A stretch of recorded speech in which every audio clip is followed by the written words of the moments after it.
لا قوة إلا بالله العلي العظيم. حسبنا الله ونعم الوكيل، نعم المولى ونعم النصير. أعوذ بالله من الشيطان اللعين الرجيم. بسم الله الرحمن الرحيم. الحمد لله رب العالمين، رب الشهداء والصديقين، والصلاة والسلام على الرسول النبي الأمي سيدنا المؤيد بشيرنا المسدد نذيرنا المجدد المصطفى الأمجد والمحمود الأحمد أبي القاسم محمد وآله وأهل بيته وعطرته الطيبين الطاهرين الذين أذهب الله عنهم الرجس وطهرهم تطهيرا.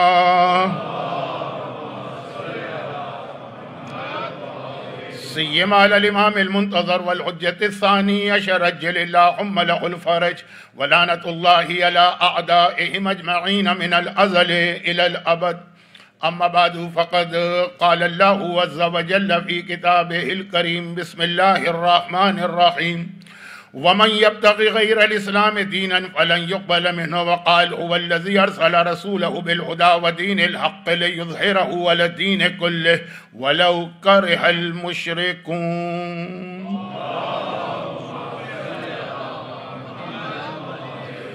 1447 ہجرہ 2025 محرم کی دوسری تاریخ ختم ہوئی ہے. شب 3 محرم کی مجلس ہے، اور آج ہمیں اپنے اصل سبجیکٹ یا ٹاپک یا موضوع پر تو جانا ہے، لیکن جو اصل ٹاپک ہے اس سے کنیکٹ کرنے کے لیے جو لاسٹ نائٹ کی مجلس تھی ابھی تھوڑا سا اسی کو آگے بڑھانا ہے. مجھے آپ کے اس شہر میں 2 ہی دن گزرے ہیں، مگر اس 2 دن میں اور اپنی بعض میڈیکل پرابلمز کی وجہ سے میں بہت زیادہ مومنین کرام سے ملاقات نہیں کر پاتا ہوں، اتنا انٹریکشن نہیں ہوتا ہے. ڈسپائٹ دیٹ اس 2 دن میں کچھ ایسی چیزیں میں نے دیکھ لی کہ مجلس کا آغاز ایک بہت ہی مشہور واقعے سے کر رہا ہوں. جو لاسٹ نائٹ کا ہمارا ٹاپک تھا یہ اس سے ریلیٹڈ بھی ہے، اور جو 1 دن میں نے جو کچھ دیکھا یہ ایک سوال کا جواب بھی ہے. یہ واقعہ لوگ کہتے ہیں کہ مولانا لیڈیز آپ کے اتنا خلاف کیوں ہیں؟ جہاں بھی آپ جاتے ہیں 1 دن تو بہت جوش سے آتی ہیں مجلس میں، پھر مجلس میں تو آتی ہیں کیونکہ وہ آپ کی وجہ سے تو نہیں آ رہی ہے نا، آقا حسین کی وجہ سے، لیکن بہت آپ کی مخالفت ہوتی ہے. جی ہاں، مجھے معلوم ہے، اور وجہ اس قسم کے واقعات ہیں. بہت مشہور واقعہ ہے، آپ نے یہ علماء سے سینکڑوں بار سنا ہوگا، لیکن اس 2 دن میں نے کچھ چیزیں یہاں پہ ایسی آبزرو کی ہیں کہ مجھے یہ واقعہ ریپیٹ کرنا پڑ رہا ہے. واقعہ سیستان کا ہے، اور سیستان سے ہمارے اہم ترین مرجع آیت اللہ سیستانی کا تعلق بھی. بعض لوگ کہتے ہیں کہ یہ واقعہ ان کے اپنے والد کا ہے. میں اس چیز کو کنفرم نہیں کر سکتا، اس لیے کہ مجھے یہ تو معلوم ہے کہ آیت اللہ العظمیٰ مرجع کبیر آغا سیستانی کا تعلق سیستان سے ہے، لیکن یہ بھی مجھے پتا کہ وہ ساری فیملی مشہد کے اندر شفٹ ہو گئی تھی ان کی پیدائش سے پہلے. تو خیر، بہت ہی مشہور واقعہ ہے، اس لیے بہت جلدی سے مکمل کروں، میرا اصل موضوع تو شروع ہی نہیں ہو پا رہا. ایک مومنہ کا انتقال ہوا، اور اسی وقت اس شہر میں ایک دوسرے مومن بھی تھے جن کا اس مومنہ سے کسی قسم کا کوئی رشتہ داری، پڑوس، ایسا کوئی تعلق بھی نہیں تھا. اور یہ جو مومن تھے ان کی ایک خواہش تھی، اور یہ والی جو خواہش ان کی ہے یہ بہت سے مومنین اور مومنات کی ہوتی ہے، اور وہ یہ ہے کہ غیبت امام میں ہمیں کسی طرح سے اپنے زمانے کے امام کی زیارت نصیب ہو جائے. ظہور کے بعد تو ہر آدمی امام کی زیارت کرے گا، ہر آدمی سے مطلب ہر مومن، ہر مومنہ. لیکن غیبت کے زمانے میں بھی بہت کم صحیح امام کی ملاقاتیں ہوئی ہیں. اچھا، اگرچہ اس میں ایک فارمولہ، جو یہ میں اپنے بعض مراجع کا جملہ کوٹ کر رہا ہوں، وقت نہیں ہے کہ میں ان کے نام لوں مراجع کے اور ان کا تعارف کراؤں، لیکن مثلا شیخ جواد تبریزی جیسا عظیم مرجع کہ جس کی ملاقات ہوگی وہ کبھی بتائے گا نہیں، اور جو بتاتا پھر رہا ہے اس کا مطلب یہ ہے کہ اس کی ملاقات نہیں ہوئی. یہ ایک الگ موضوع ہے، کیونکہ اگر اس کی پرمیشن دے دی جائے کہ ہر کس و ناکس کھڑے ہو کے یہ دعویٰ کرے کہ میں امام سے مل کے آیا ہوں، تو یہ فتنے اور فساد کا ایسا دروازہ کھل جائے گا کہ پوری شریعت جو ہے وہ تہس نہس ہو کے رہ جائے گی. یہ بہت اہم جملہ ہے جس کی تفصیل شاید اس میں وعدہ میں نہیں کر رہا ہوں، شاید بعد میں آئے.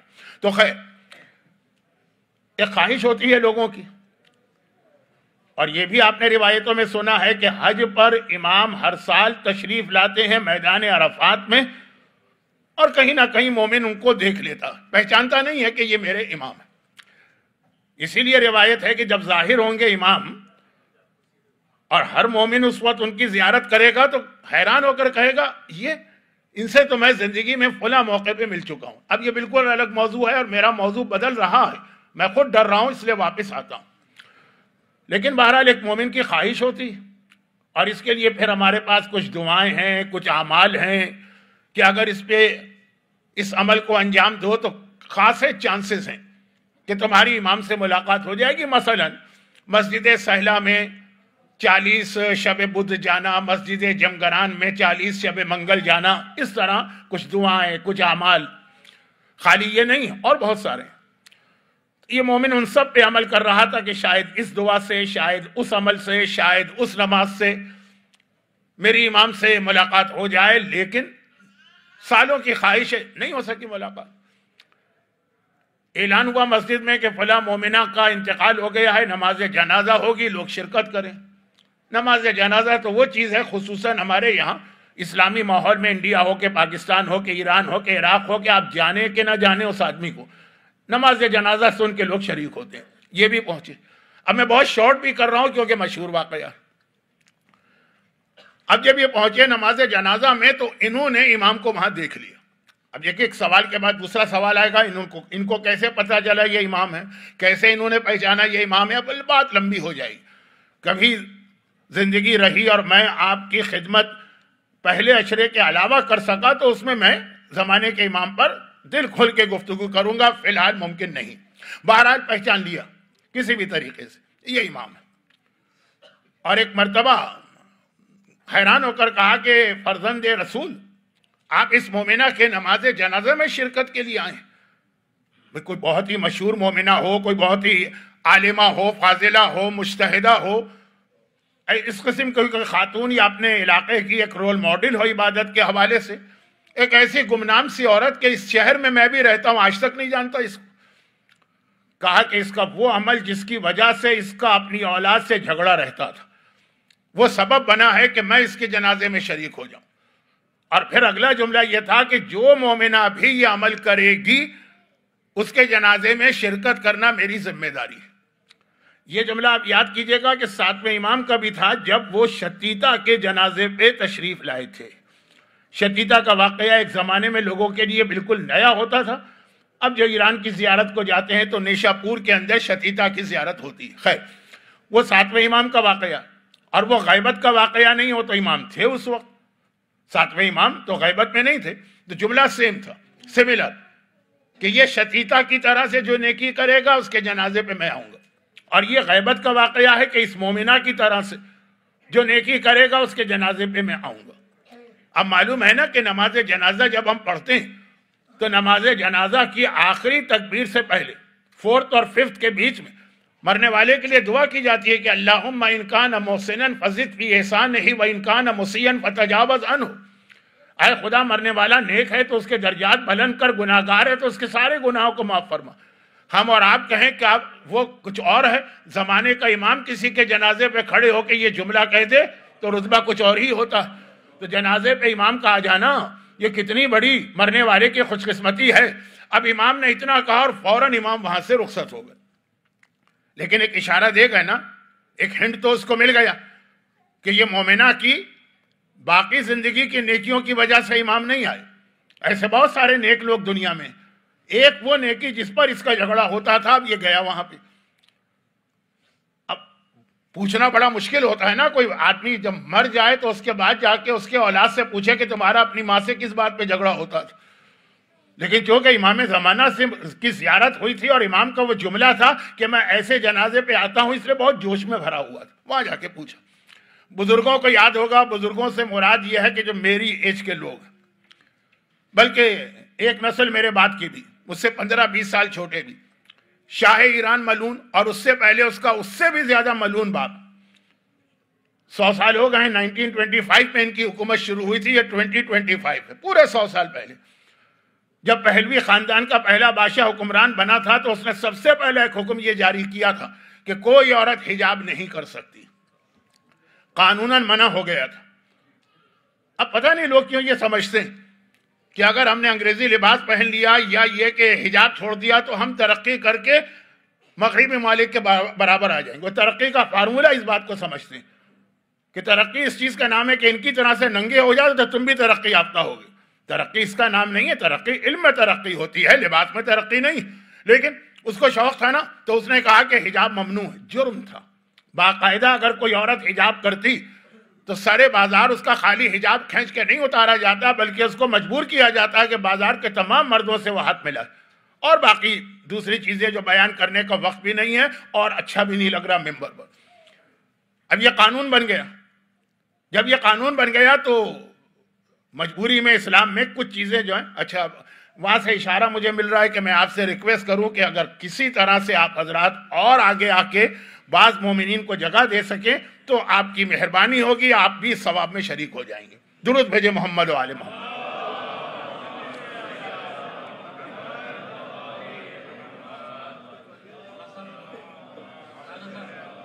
اچھا جب اس قسم کے حالات کسی جگہ پہ ہو جائیں نا، شریعت کا بہت اہم ایک اصول ہے کہ اس قسم کی مجبوریاں ہوں تو بعض اوقات واجبات معاف بھی ہو جاتے ہیں یا واجبات ذرا ہلکے ہو جاتے ہیں۔ میں تفصیل میں نہیں جا رہا ہوں کہ میرا اصل موضوع مجھے پریشان کر رہا ہے کہ میں کب بات شروع کروں گا۔ خلاصہ یہ کہ یہ ہے ایک اجازت مل جاتی ہے اسلام میں بعض جگہ پر، مگر یہ مومنہ اڑ گئی کہ نہیں، جب حجاب اسلام میں واجب ہے، اسلام میں لازم ہے، میں تو حجاب کروں گی۔ قانون یہ ہے کہ سزا ملے گی، کہ میں گھر سے ہی نہیں نکلوں گی جب تک کہ یہ قانون نہیں بدلتا یا مجھے موت نہ آ جائے۔ تو مرتے دم تک یہ اپنے گھر سے باہر نہیں نکلی۔ میں یہ میسج نہیں دے رہا ہوں کہ یہی ہم پر یا ہماری عورتوں پر واجب ہے، میں کہہ رہا ہوں یہ مومنہ نے کہا، ڈیسیشن لی کہ یہ ایک حرام ہے۔ اگر شریعت میں تھوڑی چھوٹ بھی مل رہی تب بھی میں حکم خدا میں کوئی چھوٹ نہیں لینا چاہتی، کوئی رعایت نہیں لینا چاہتی، مرتے دم تک۔ اب گھر والے ہیں، بیٹے ہیں، بیٹیاں ہیں، اماں سے کہتے ہیں فلاں جگہ چلیں، فلاں جگہ چلیں، کہیں شادی ہے، کہیں غمی ہے، کہیں کچھ نہیں، کہا حجاب کے بغیر گھر سے باہر نہیں نکلنا ہے۔ زمانے کا امام فرما رہا ہے کہ جو عورت اس انداز سے زندگی گزارے اس کے جنازے پر شریک ہونا میں اپنی ذمہ داری سمجھتا ہوں۔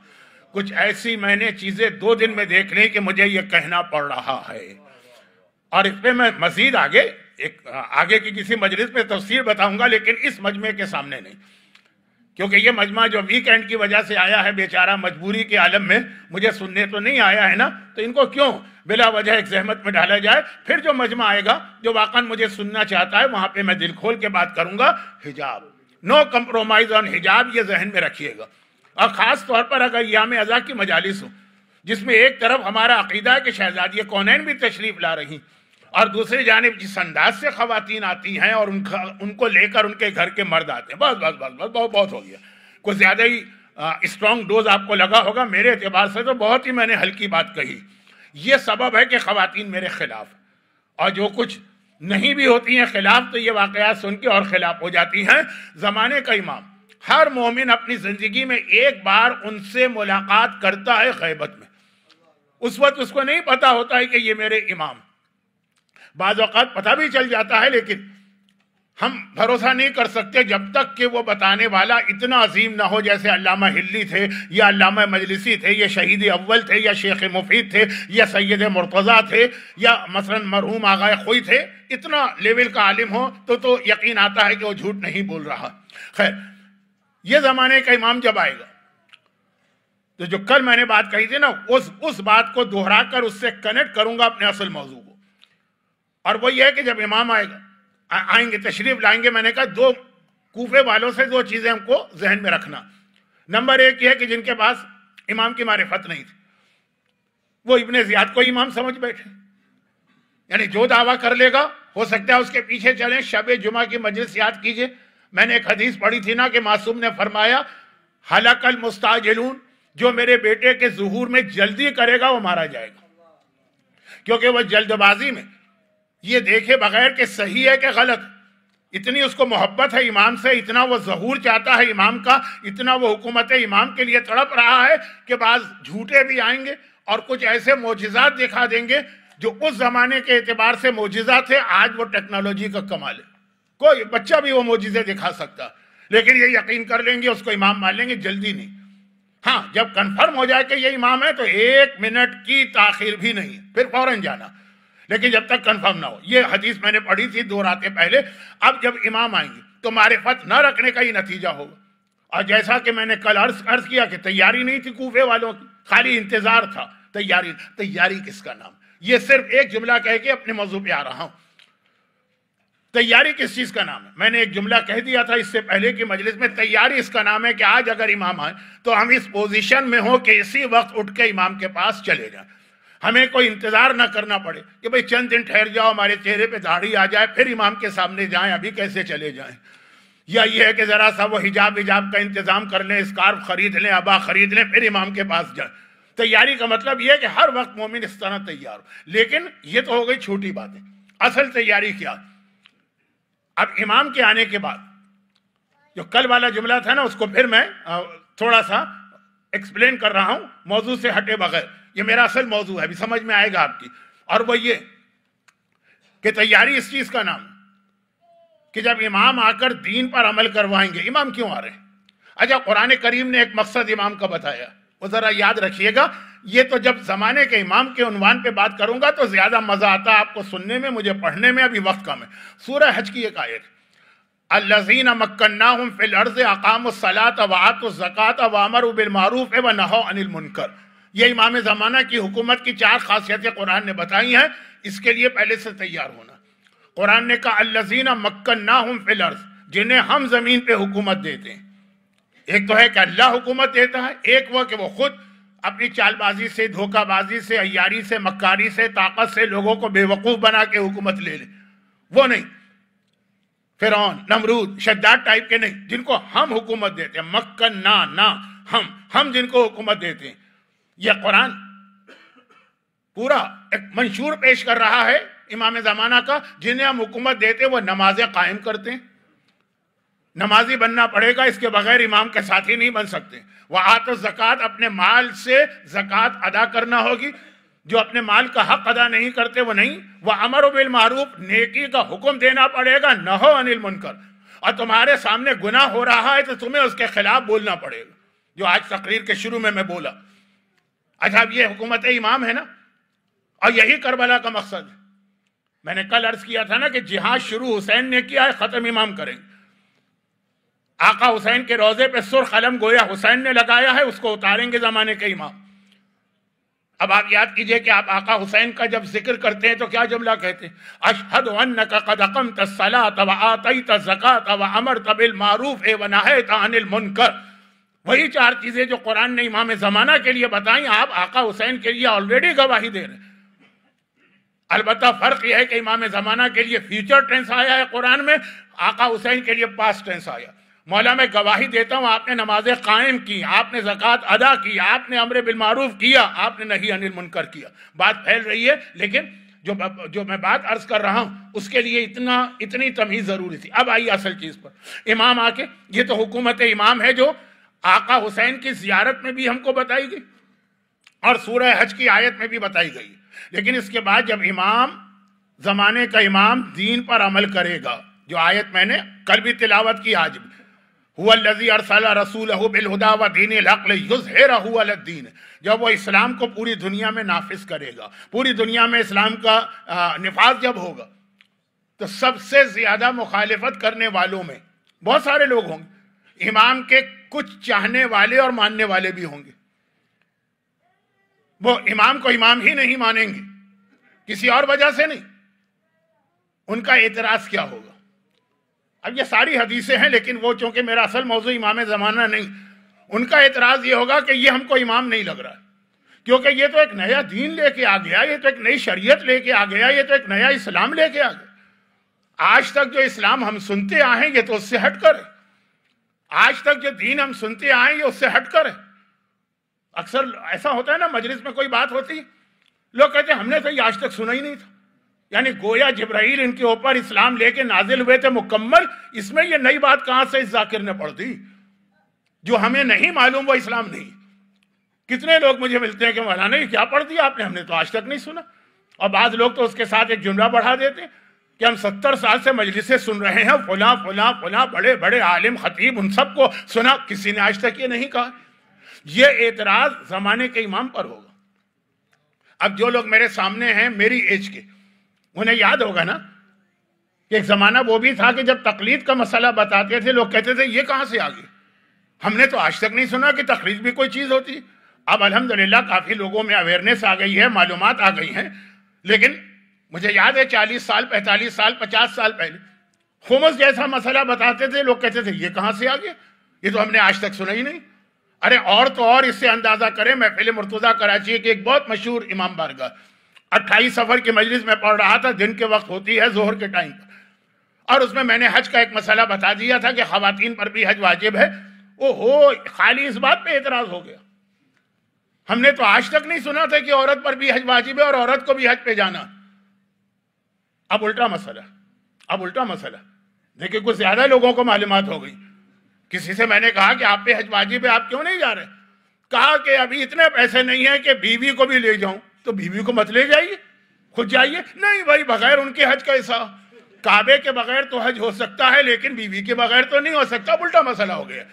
لیکن مجھے اب تک یاد ہے کہ اعتراض ہوا کہ ہم نے تو آج تک نہیں۔ اچھا، پھر اعتراض میں ایک عجیب بات کہا، یہ تو ہم نے آج تک نہیں سنا کہ عورت پر بھی حج واجب ہے، اگر واجب ہوتا تو شہزادی بھی حج کرتی، اور شہزادی نے کیا حج۔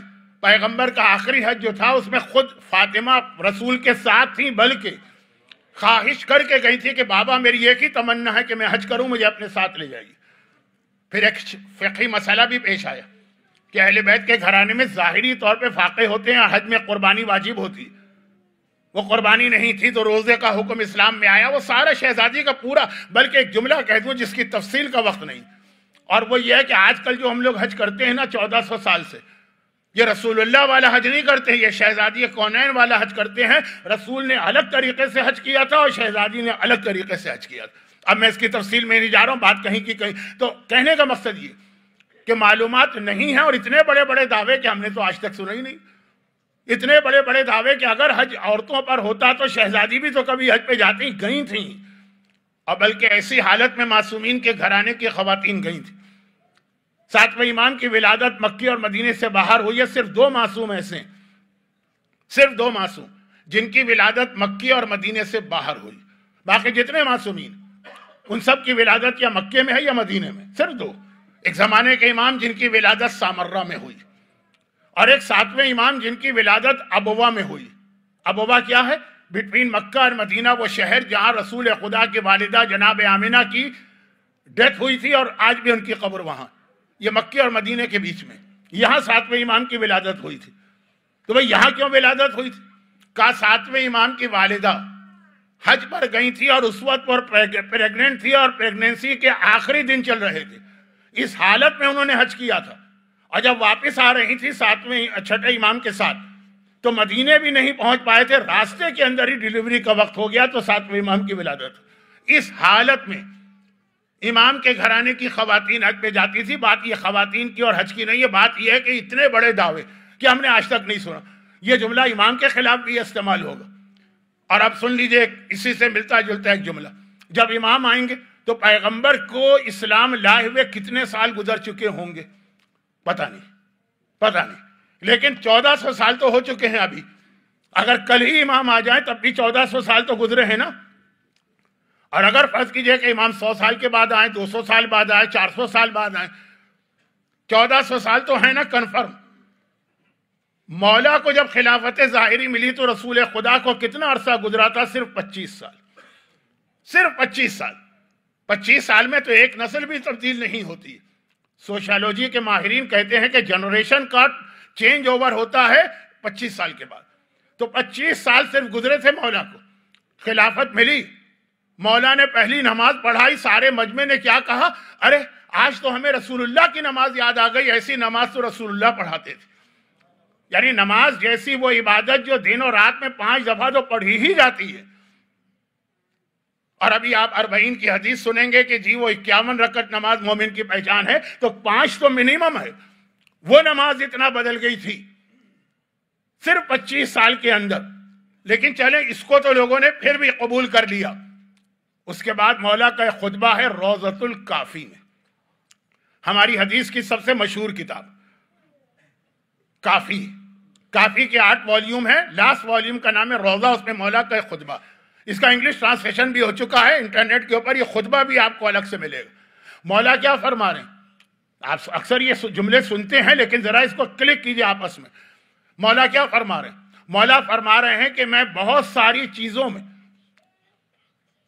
پورے سسٹم کو چینج کر کے رسول اللہ کے زمانے کا سسٹم لانا چاہتا تھا, مگر 25 سال میں نہ صرف یہ کہ اتنا زیادہ چینج آ گیا سسٹم میں, بلکہ لوگ اتنا بھول گئے رسول کے سسٹم کو کہ مجھ پر اعتراض شروع ہو گیا کہ علی ایک نیا دین لے کے آئیں. مولا نے تقریباً میرے خیال میں, اب اس وقت پورا یاد نہیں, 30 سے زیادہ چیزیں کاؤنٹ کی تھی. میں یہ کرنا چاہتا تھا جو رسول کے زمانے میں تھا, نہیں کر پا رہا. میں یہ کرنا چاہتا تھا, نہیں کر پا رہا. اس میں ایک تو بہت مشہور چیز ہو گئی ہے کہ میں تراویح کو ختم کرنا چاہتا ہوں, نہیں ختم ہو پا رہی ہے. لوگ کہتے ہیں کہ یہ کون حکمران آ گیا جس نے پرانے حاکم کی سنت کو چینج کر دی. لیکن خالی تراویح نہیں, میں نماز جنازہ میں 5 تکبیریں کرنا چاہتا ہوں, نہیں مانتا ہے مجمع, کہتا ہے وہی 4. ایک فرق ہے نا نماز جنازہ میں ہمارا اور غیروں. تو مولا 30-35 چیزیں گنوا رہے ہیں کہ میں اس کو چینج کرنا چاہتا ہوں. چینج کا مطلب کیا ہے کہ میں اس کو رسول اللہ کے طریقے پہ لے جانا چاہتا ہوں. لیکن مجمع, کون مجمع جو ہاتھ پاؤں جوڑ کے علی کو خلیفہ مان رہا ہے کہ علی نے منع کیا تھا, مجھے نہیں چاہیے تمہاری خلافت. خلافت وہ ہے جو اللہ دیتا ہے, پبلک والی نہیں ہے. لوگوں نے ہاتھ جوڑے, پیر پہ گر پڑے مولا کے کہ نہیں یا امیر المومنین, یا ابو الحسن, اب ہمیں آپ کے علاوہ کسی کی حکومت قبول نہیں. اور مولا نے ایک جملہ کہا تھا کہ تم کہہ تو رہے ہو, برداشت نہیں کر پاؤ. نہیں یا امیر یا ابو الحسن, آپ ہم سے وعدہ لے لیجیے. یہ والا مجمع وہ کہنے لگا کہ یہ علی کون سا دین لے کے آ گئے صرف 25 سال میں. تو جب امام آئیں گے 1400 سال تو ہو ہی گئے نا, کل صبح آ رہے ہیں امام, 1400 سال ہو گئے, جب نیا دین لے آئیں گے, نہیں وہی اسلام لائیں گے جو رسول اللہ کے زمانے کا. تو عام آدمی بھی کہیں گے, روایت میں کہ مومنین بھی کہیں گے. نہیں, اگلا جملہ تو آپ نے اکثر سنا ہے, پھر سن لیجیے. جو امام کی پہلی فوج میں شامل ہو گئے ہیں لوگ, جذبے والے ہیں نا, محبت والے ہیں نا, عقیدت والے ہیں نا, جو امام کی فوج میں شامل ہوئے, وہ امام کے اگینسٹ ہو جائیں گے کہ یہ تو ایک نیا دین لے کے آ رہا ہے, تو ہم تو اس کو امام ہی نہیں مانتے. اتنی ہماری اور اصل اسلام سے دوری ہو گئی, یہ اصل بات تھی. وہاں 25 سال میں ہو گئی تھی غیروں کی دوری, آج ہماری اتنی دوری ہو گئی ہے کہ ہمارے سامنے بھی صحیح اسلام آئے تو ہم قبول کرنے کو تیار نہیں. ہم کو تو لگتا ہے کہ کوئی نیا دین لے کر آ رہے ہیں. آپ حضرات تو سارے کے سارے ان چیزوں کو مانتے ہیں, لیکن میں جرنل ایک بات کر رہا ہوں, کیونکہ میں دنیا کے ایسٹ کے ایک سرے سے لے کے دنیا کے ویسٹ کے دوسرے سرے تک جاتا ہوں مجلس کی وجہ سے, ورنہ میری اپنی حیثیت تو اتنی بھی نہیں ہے کہ نیو یارک سے مثلا شکاگو اپنے خرچے میں جا سکوں. تو اب یہ ساری دنیا جب میں دیکھتا ہوں نا, تو مراجع کے خلاف جو اس وقت سب سے زیادہ پروپیگنڈا ہوتا ہے وہ یہ ہوتا کہ امام کچھ اور فرما گئے, یہ لوگ امام سے ہٹ کے فتوے دے رہے ہیں, یہ ایک نیا دین لے کے آ رہے ہیں. کبھی کوئی مور کے حلال ہونے کا مسئلہ اٹھاتا ہے, کبھی کوئی کوے کے حلال ہونے کا مسئلہ اٹھاتا ہے, وہ سارا جو پروپیگنڈا ہو رہا ہے. یہی پروپیگنڈا ہے نا کہ ان کا دین الگ ہے, معصومین کا دین الگ تھا. اس وقت جو ہمارے تمام مراجع کے خلاف ایک مشترکہ پروپیگنڈا, تو وہ بات وہ نہیں. یہ بات یہ ہے کہ یہ تو ایک اللہ نے ہم کو ایک مثال دی ہے, ایک چھوٹی سی ایگزامپل. مولا کی ایگزامپل بہت بڑی, 25 سال میں اسلام اتنا بدل گیا, صرف 25 سال میں, within 25 years, جو اس زمانے میں کچھ بھی نہیں ہے. نہج البلاغہ میں آخری زمانے کی ایک نشانی بتائی گئی, بہت ساری نشانیاں, لیکن کہا کہ آخری زمانے کی نشانی یہ ہے کہ زمانہ بہت فاسٹ ہو جائے گا. جو کام تم 1 سال میں کرتے ہو، مولا مجمع سے کہہ رہے، وہ آخری زمانے کے لوگ 1 مہینے میں کر لیں گے. اور جو کام تم 1 مہینے میں کرتے ہو، آخری زمانے کے لوگ وہ کام 1 دن میں کر لیں گے. اور جو کام تم 1 دن میں کرتے ہو، آخری زمانے کے لوگ وہ کام 1 منٹ میں کر لیں گے. اب واقعاً دنیا اتنی فاسٹ ہو گئی ہے کہ آپ کی سمجھ میں ساری چیزیں آ رہی ہیں. 25 سال پہلے بہت سلو تھی دنیا، اس کے باوجود اتنی تبدیلی ہو گئی کہ لوگوں کو علی کا نظام ایک نئی شریعت لگ رہا. تو 1400 سال میں جب امام آئیں گے تو بالکل نیا. اب ہم کو دیکھنا کہ جو اسلام رسول لے کر آئیں، جو امام زمانہ جس پہ امپلیمنٹ کریں گے وہ ہے کیا. تو ہماری سمجھ میں آئے گا کہ ہمارے اور امام زمانہ کی سسٹم میں اتنا کلیش کیسے ہوگا کہ ہم کہیں گے کہ یہ نہیں ہے اسلام میں اور امام کہیں گے یہ ہے اسلام میں. ایک چھوٹا سا واقعہ سن لیجئے، بات بہت لمبی ہو گئی ہے لیکن یہ بہت اہم واقعہ ہے، اس سے بہت ساری باتیں کل نکلیں گی. واقعہ ہے پیغمبر اسلام کے اعلان رسالت کے شروع کے سالوں کا. اچھا، اب آپ کے علم میں ہے نا کہ اسلام اعلان رسالت تو مکے میں ہوا، لیکن اسلام کو بہرحال ایک پروٹیکشن ملا جا کے مدینے میں. یہ خالی ممبر کے جملے ہیں، ورنہ اسلام تو ہمیشہ سے پروٹیکٹڈ ہے، لیکن مسلمانوں کو کہیے پروٹیکشن ملا مدینے جا کے. مدینے میں اسلام کیسے پہنچا؟ ایک بہت انٹرسٹنگ واقعہ بھی ہے، اور اسلام کی ABCD یہاں سے شروع ہوتی ہے. سورہ انعام قرآن کریم کا ایک ایسا سورہ ہے جو ہمارے یہاں سب سے زیادہ کم مشہور ہے، اور اس کی آیت ہے 151 152 153 3 آیتیں. یہ معجزے والی آیتیں ہیں، یعنی یہ 3 آیتیں ایسی کہ جب کبھی کوئی اس زمانے میں جب رسول اسلام لے کر آ کے سوال کرتا تھا کہ اے محمد، اے عبداللہ کے بیٹے، اے عبد المطلب کے پوتے، تم جو ایک نیا دین لے کر آئے ہو، یہ ہے کیا؟ اسلام کا خلاصہ، سمری، شارٹ اسلام کیا ہے؟ کیا اسلام؟ پیغمبر صرف ان 3 آیتوں کی تلاوت کرتے تھے. فَقُلْ تَعَالَوْا أَتْلُو عَلَيْكُمْ. آیت شروع یہاں سے ہو رہی، آؤ میرے پاس، میں تمہارے سامنے تلاوت کروں کہ اسلام کیا ہے.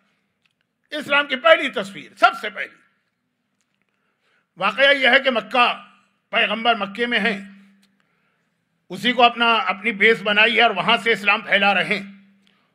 اور بہت زیادہ ٹارچر کا زمانہ ہے، مسلمانوں پہ مختلف مظالم ہو رہے ہیں جو آپ سنتے رہتے ہیں، مجھے بیان کرنے کی ضرورت نہیں اور وقت بھی نہیں. اور جس وقت کی یہ بات ہے، اس وقت تو مسلمانوں کو شہر سے نکال کے باہر پھینک دیا گیا تھا. وہ شیب ابی طالب میں 3 سال چلے گئے. سال میں 2 موقعوں پر ان کو باہر آنے کی اجازت تھی، ایک حج کا موقع اور ایک عمرے کا موقع، رجب کا عمرہ حضرت ابراہیم نے شروع کیا تھا کہ سب سے افضل عمرہ یہ. اور عرب کے لوگ اپنی جاہلیت اور 360 بتوں کی پرستش کے درمیان رجب کے عمرے کی اہمیت کو جانتے تھے. یہ 2 مہینوں میں، یہ 2 موقعوں پر اجازت ہے. یہ احترام کے مہینے جن کو وہ مشرکین بھی مانتے تھے. بس یہ 2 موقع، باقی 3 سال اس وقت کا واقعہ. اب مدینہ ایک اور شہر ہے، بلکہ اگر صحیح معنوں میں کہا جائے تو مدینہ نام کا کوئی شہر تھا بھی نہیں. یثرب ایک شہر تھا جو بعد میں مدینہ کہلایا. وہاں 2 قبیلے رہتے ہیں. بہت اہم یہ واقعہ اس کے اندر یہ بھی ہم کو پتہ چل رہا ہے کہ امام زمانہ کے انتظار کرنے والے ان کے دشمن کیسے بنیں گے، لیکن وہ آج نہیں آئے گی بات. اور یہ بھی پتہ چل رہا ہے کہ اصل اسلام کیا، جو امام زمانہ کے آنے کے بعد لوگوں کو لگے گا ایک نیا دین لے کر آئے، جو ہم نے آج تک نہیں سنا. اب مدینہ ایک اور شہر ہے بالکل دور، الگ. ہاں، مکے اور مدینے کے درمیان تعلقات اس لیے ہیں کہ وہ جو بزنس روٹ تھا یمن سے شام تک، دنیا کو زمانے میں سب سے زیادہ اہم راستہ تھا یہ. آپ لوگ شاید راؤٹ کہتے ہیں وہ راستہ. یمن میں پورٹ ہے، وہاں سے سامان جاتا ہے سیریا، سیریا سے پھر یورپ. تو راستے میں مکہ آتا ہے، مکے سے مدینہ، مدینے سے شام. یہ راستہ رحلت الشتاء والصیف لإلاف قریش إلافهم رحلت الشتاء والصیف، قرآن نے کہا کہ یہ راستہ وہ. تو مکے اور مدینہ دونوں وہ جگہ جو بزنس کے لیے بہت بڑی بڑی مارکیٹ تھی اس زمانے میں، تو آپس کے تعلقات بھی تھے. مدینے میں 2 ٹرائب رہتے ہیں کافروں کے، اور 3 ٹرائب رہتے ہیں یہودیوں کے. اس سے ہمارا کوئی آج کا تعلق نہیں ہے. اوس اور خزرج دو ٹرائب تھے, ان دونوں میں لڑائی ہوتی رہتی تھی. کب سے لڑائی ہو رہی تھی؟ 300 سال سے. ہر چند دنوں کے بعد لڑائی ہوتی ہے, کبھی ایک قبیلہ جیتتا ہے, کبھی دوسرا جیتتا ہے. آج ہم ہار گئے, کوئی بات نہیں ہے, 2 سال بعد پھر جنگ کریں گے, پھر ہم جیت جائیں گے. پھر ہم جیت گئے تو دوسرا قبیلہ 6 مہینے بعد پھر لڑائی کرے گا, وہ جیت جائے گا. بس یہ چلتا. اب ان لوگوں کے مکے والوں سے تعلقات ہیں, تو مکے میں بھی بہت سارے قبیلے ہیں نا, تو ان قبیلوں کا مکے کے ایک ایک قبیلے سے ایک پیکٹ ہے, دوستی, کہ جب ہم پہ کوئی پرابلم آئے گا تو تم ہماری مدد کرو گے. ذرا سی تفصیل آ گئی ہے, لیکن اس کے بغیر واقعہ سمجھ میں نہیں آتا. اوس اور خزرج. اب پیغمبر کے اعلان رسالت کو 7 سال گزرے, پورا بنی ہاشم کا خاندان شیب ابی طالب میں بھیج دیا گیا. مسلمانوں پہ اتنا ٹارچر ہو رہا ہے کہ پیغمبر نے بہت سارے مسلمانوں کو ایتھوپیا بھجوا دیا, حبشہ, وہاں چلے جاؤ. غیر مسلم ہے لیکن ہے تو کرسچن نا, ہم اور وہ توحید اور رسالت کے عقیدے میں تو مشترک ہے نا, چلے جاؤ. پیغمبر مکے میں. اب یہاں جنگ ہوئی, ان کو کچھ نہیں پتا مدینے والوں کو کہ مکے میں کیا ہو رہا. اس دفعہ کی جنگ میں خزرج ہار گئے, اوس جیت گئے. خزرج کون ہے؟ جس کے سردار کا نام ہے عبداللہ ابن ابی, ٹاپ کا منافق. اسی کی بہو جمیلہ, جس کا واقعہ میں اکثر پڑھتا ہوں اور اپنے خواتین سے کہتا ہوں کہ جمیلہ کے واقعے کو سنیے. عبداللہ ابن ابی کی بہو جو ہے, بہت مشہور واقعہ, اتنا مشہور تو نہیں ہے لیکن میں نے بہت مشہور کر دیا. خیر, خزرج کی جنگ, خزرج کو شکست ہو گئی. سردار قبیلہ عبداللہ ابن ابی نے, جو بعد میں کیا کہلایا؟ رئیس المنافقین, تمام منافقوں کا سردار. اب یہ سورہ منافقون اس کے بارے میں آیا. اور سورہ منافقون کون سا سورہ ہے؟ جو عاشورے کے دن نماز عاشورہ میں پڑھا جاتا ہے. یہ ساری چیزوں کا ربط تو ہے, لیکن پتہ نہیں کیوں وقت میرے ہاتھ سے نکل جاتا ہے. بقول لوگوں کے مولانا اگر آپ فضول باتیں نہ کریں نا تو ایک مجلس میں 3 مجلسیں آ سکتی ہے, لیکن خیر. تو اب خلاصہ یہ ہے کہ عبداللہ ابن ابی سردار ہے, اس نے ڈیلیگیشن بھیجا مکے میں. اور یہ ایک نارمل چیز, جو قبیلہ ہار جاتا ہے وہ اپنا ڈیلیگیشن بھیجتا ہے, مکے میں جاؤ, اوس قبیلے کا تعلق مکے کے فلاں فلاں قبیلے سے, ان سے مدد مانگتے ہیں. خزرج کا تعلق ان قبیلوں سے. جب اس قسم کے ڈیلیگیشن جو جاتے ہیں اس میں بہت ہی عقل مند قسم کے لوگ رکھے جاتے ہیں, تلوار چلانے والے نہیں, ٹیبل ٹاکنگ کے ماہر. جیسے ہم آپ کے علاقے میں, آپ تو یہاں شاید آئے بھی نہیں ہوں گے, نہیں کچھ لوگ تو آ گئے تھے. ہنری کیسنجر بہت مشہور تھا مثلا اس بات کے لیے. تو اس زمانے میں خزرج قبیلے کا جو بھی ہنری کیسنجر ہو, اسعد اور زکوان, یہ 2 آدمی تھے جو بہت ہی عقل مند تھے, ان کو بھیجا گیا. اور یہ ایک نارمل پریکٹس چلی آ رہی ہے 300 سال سے. آدمی بدلتے رہتے ہیں, لیکن اس وقت یہ 2 تھے, یہ مکے گئے. اب یہ مکے کیوں گئے؟ تاکہ جو ان کا معاہدہ جس قبیلے سے ہے, دوستی کا پیکٹ ہے, اس سے جا کے مدد مانگ. اور ہمیشہ یہ ہوتا ہے وہ مدد کر دیتے ہیں. اب یہ پہنچے وہاں, اس سے کچھ فقہی مسئلے بھی پیدا ہو رہے ہیں. آپ کے علم میں ہوگا نا کہ 2 چیزیں بلکہ 3 چیزیں جو ہے وہ میری اسپیشلٹی مانی جاتی ہیں. نمبر 1, امام زمانہ کا تذکرہ بہت کیا. نمبر 2, شریعت کے مسائل حلال و حرام.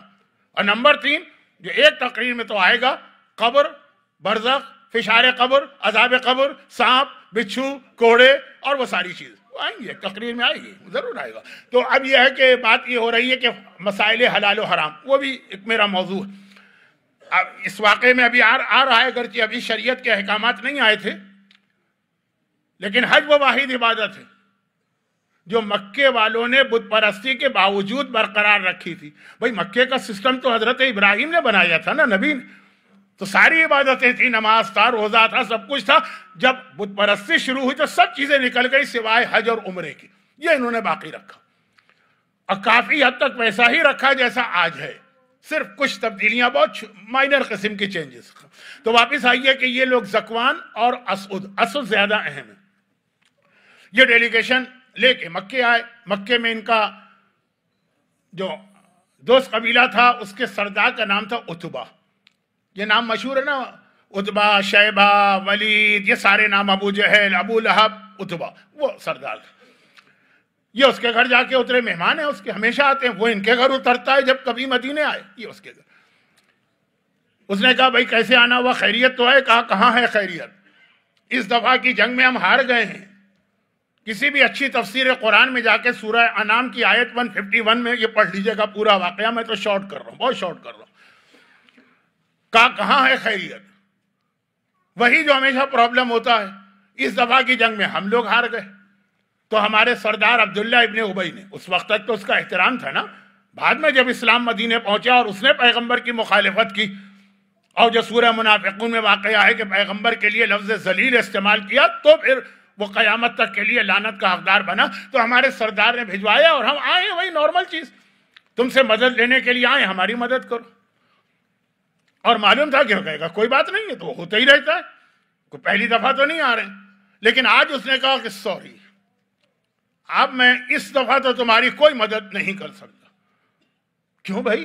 ہمارا تمہارا ایک ایگریمنٹ ہے اور اس پہ عمل ہو رہا تھا اتنے سالوں سے. کہا مسئلہ یہ ہے کہ تم اپنا پرابلم لے کر آئے، یہاں مکے میں ہمارے لیے ایک بڑا پرابلم کھڑا ہو گیا. ہم مکے والے اپنے پرابلم سے پریشان ہیں، ہمارے سارے فنڈز اور جتنی چیزیں ہیں وہ سب ڈائیورٹ اس طرف ہو گئیں. جب خود ایک شخص حالت جنگ میں آ جائے تو دوسروں کی مدد کیسے کرے گا؟ کہا تمہارا کیا پرابلم ہوا؟ کہا ہمارا پرابلم یہ ہے کہ ہم میں سے ایک نوجوان ایک نیا دین لے کے آ گیا. اور یہ بہت اہم جملہ یاد رکھیے گا، کیونکہ شاید کچھ چیزوں کا میں نے آپ سے وعدہ کیا ہے کہ اگلی مجلسوں میں آئیں گی تو انشاءاللہ آئیں گے، کچھ میں شاید کہتا ہوں. کہا کہ وہ ایک نیا دین لے کر آ گیا، اور اس دین کا سب سے بڑا نقصان یہ ہے کہ اس نے ہماری یونٹی کو ختم کر دیا. عجیب یہ نوجوان ہے جس نے ہم کو ڈس یونٹی پیدا کر دی، ہمارے درمیان ختم کر دی ہماری یونٹی.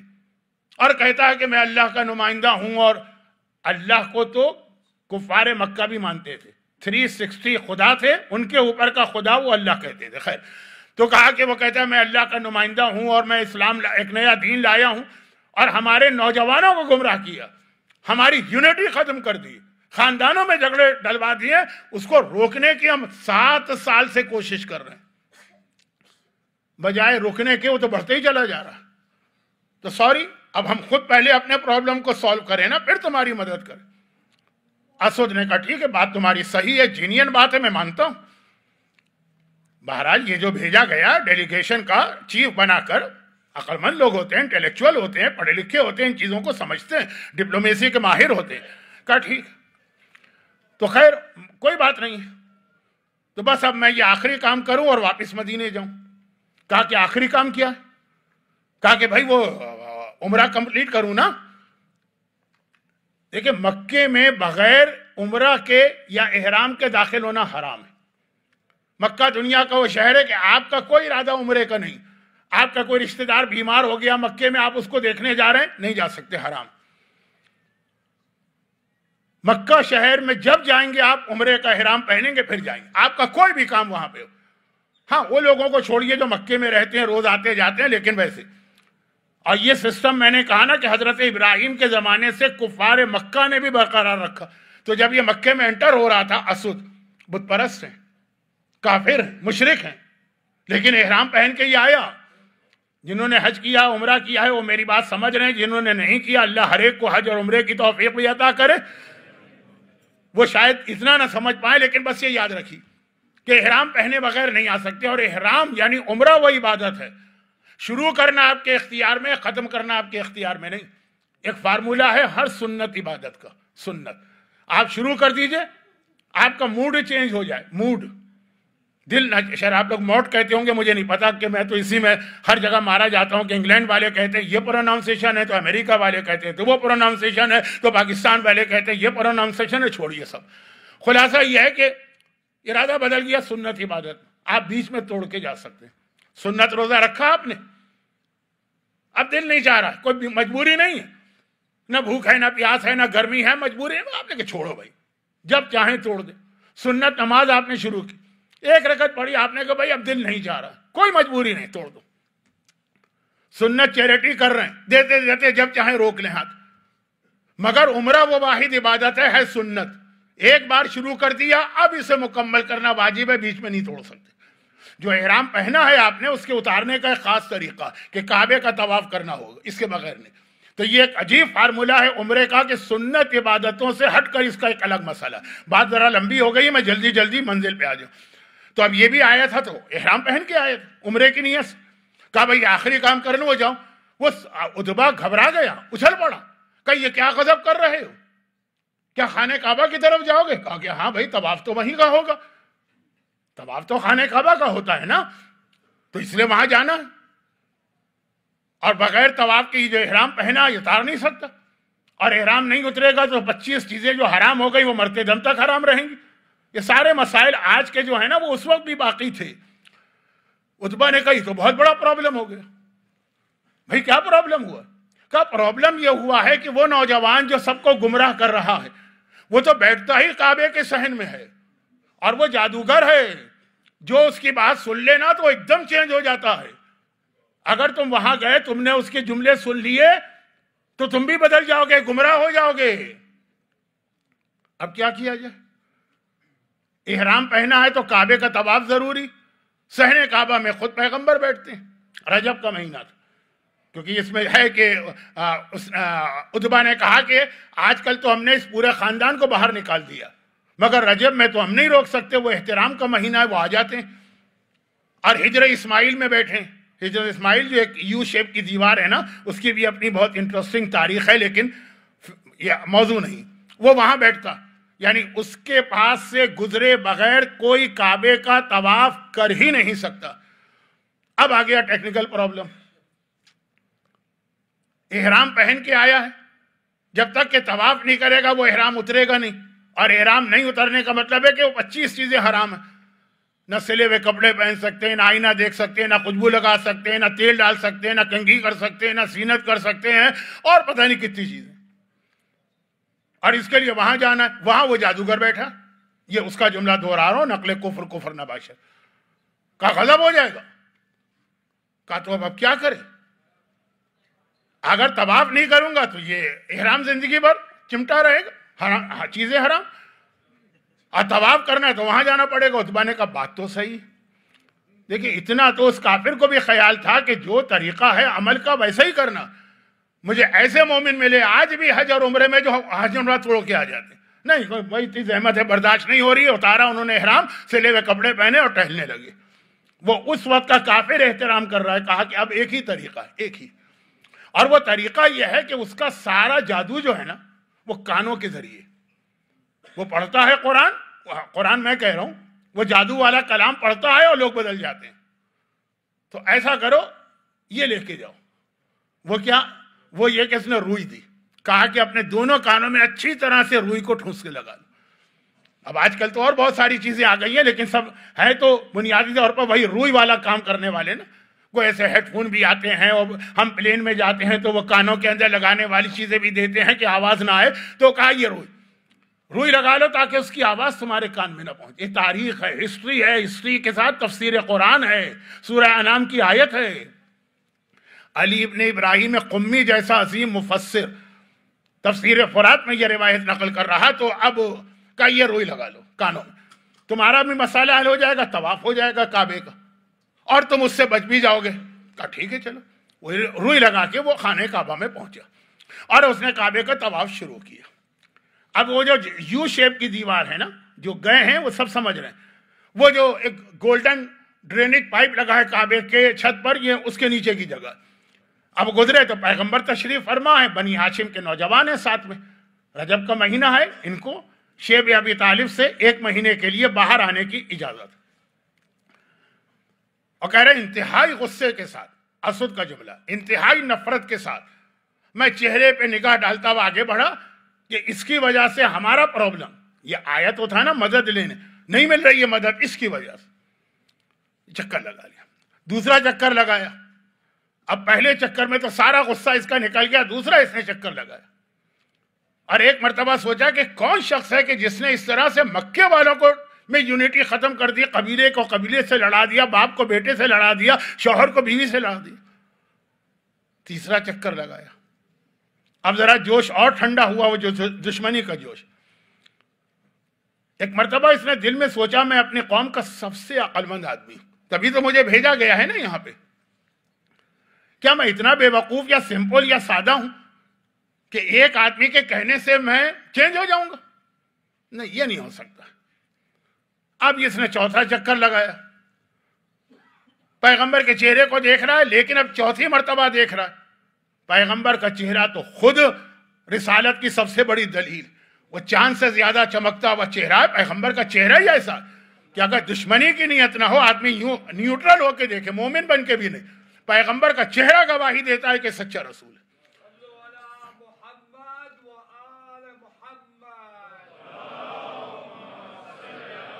اب اس کے دل پہ پیغمبر کے چہرے کا جو نور تھا، جو پیغمبر کے چہرے کی عظمت تھی، جو پیغمبر کے چہرے کی شان و شوکت تھی، ایک مرتبہ اس کے دل پہ اثر ہوا۔ 5واں چکر، 6واں چکر، 7واں چکر، 7 چکر ہوتے ہیں، وہ مکمل کیا اس نے ایک مرتبہ۔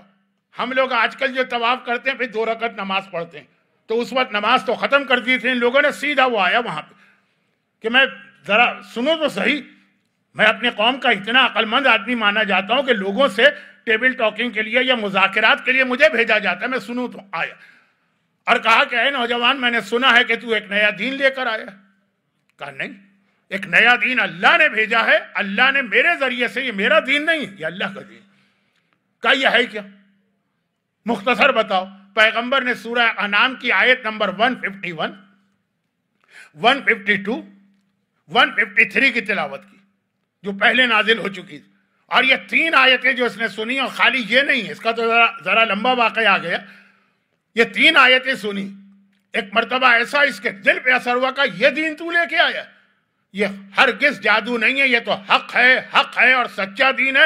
اشہد ان لا الہ الا اللہ واشہد انک رسول اللہ، اگر یہ تیرا دین ہے تو میں گواہی دیتا ہوں تو اللہ کا سچا رسول ہے۔ یہ 3 آیتوں میں پورا اسلام جمع ہو گیا شروع میں، اور اس کو ذرا سمجھیے کہ وہ چیزیں کیا آ گئی، اور یہاں سے پھر اسلام شروع ہوا اور آگے احکامات آتے رہے۔ لیکن اتنا ہم اس سے دور ہو گئے ہیں کہ جب زمانے کا امام اس اسلام کو لے کر آئے گا تو ہمیں لگے گا کہ ایک نیا دین آ گیا۔ مطلب یہ باقی باتیں کل ہوں گی، لیکن یہاں رک کے ایک بات کہہ دوں، آپ کے ذہن میں اسلام کا جو انٹروڈکشن آئے گا، عقیدے کی بات نہیں ہو رہی، عقیدہ تو پہلے ہے، عمل کی بات ہو رہی ہے۔ اس پوری آیتیں، تینوں آیتیں پریکٹیکل لائف سے ریلیٹڈ، جو آپ کے ذہن میں اسلام کا تصور آئے گا ان میں سے کوئی چیز بھی ان آیتوں میں نہیں۔ اور ان آیتوں کو چھوڑیں، اس وقت تک اسلام میں آئی بھی نہیں تھی نماز، نہیں واجب نہیں ہوئی تھی۔ پیغمبر نماز پڑھتے تھے، عام مسلمانوں کے لیے نماز بھی واجب نہیں ہوئی تھی، وہ تو شب معراج واجب ہوئی ہے نا 10 سال بعد۔ یہ آیتیں 7 سال کا تو واقعہ میں نے پڑھا ہے، اس سے بھی پہلے نازل ہوئی۔ حج، زکوٰۃ، جہاد، دوسری طرف آئیے شراب حرام ہونا، یہ بڑی بڑی جو چیزیں، سود حرام ہونا، کچھ نہیں آیا۔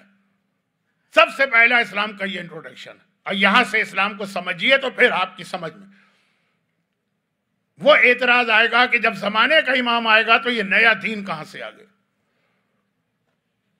لیکن ایک بات کہنا پڑے گی، پیغمبر کا ایک جملہ ہے نا، شیعہ اور سنی دونوں اس حدیث کو مانتے ہیں، پھر اہل سنت حدیث مان لیتے ہیں، پھر چونک جاتے ہیں، کہتے ہیں نہیں یہ حدیث کو اگر یوں مان لیا تو پھر تو یہ خرابی ہوگی، تو وہ مانو۔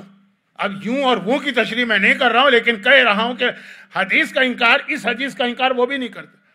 یہ بتاؤ سب سے زیادہ، پیغمبر سوال کر رہے ہیں، سب سے زیادہ حیرت والا اسلام کس کا، یا سب سے زیادہ فضیلت والا اسلام کس کا؟ کہا کہ یا رسول اللہ انبیاء کا۔ کہا نہیں، انبیاء کا اسلام کیوں فضیلت والا، وہ تو ڈائریکٹ اللہ کے کانٹیکٹ میں ہیں۔ تو کہا یا رسول اللہ ہمارا؟